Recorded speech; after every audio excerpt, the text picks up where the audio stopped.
This Google is looking a lot like Microsoft 20 years ago when it was 25 years old, having a quarter-life crisis. Google's right around 22 right now, right on schedule.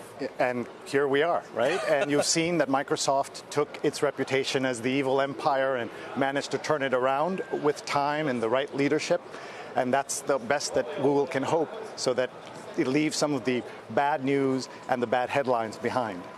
Michal, I wonder what you think of my quarter-life crisis theory here, and what you do with what you do with Google under these circumstances. I mean, if it really is entering this tough time where it's become dominant, when it had an underdog culture, it needs control where it used to talk freedom. How does it get through this, and should investors bet against it? So I think we're at the beginning of a huge cultural transformation at Google. I think it's unavoidable. Transparency, it turns out, doesn't scale. Don't be evil doesn't really scale either. It seems like Google is having to struggle with some of the same content moderation frustrations that internet companies have had with their external users. They have this history of open dialogue, of transparency.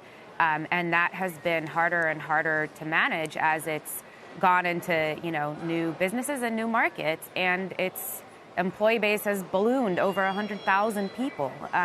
So I think this is a multi-year process, and that, like you said, we're really just at the start of it. But I think there's going to be a lot more pain before Google gets out of this. Sri, we've heard from a number of tech executives at other companies just in the last couple of months suggesting that maybe all of the cultural strife within Google, that maybe it's a management problem. Is it? It's hard to tell from this distance what the exact problems are, but there are certainly problems. And we've seen it in the way that people had higher expectations, and Google was held to kind of a higher standard than some of the other platforms. And that's what we saw them kind of coast on, that reputation and that transparency for a long time. So now it's up to, now that the founders have kind of stepped back, and Sundar Pichai is completely in charge, he needs to show that leadership and show the kind of things that he's going to stand for that may sometimes be at conflict with the kinds of values that some of the employees want to have.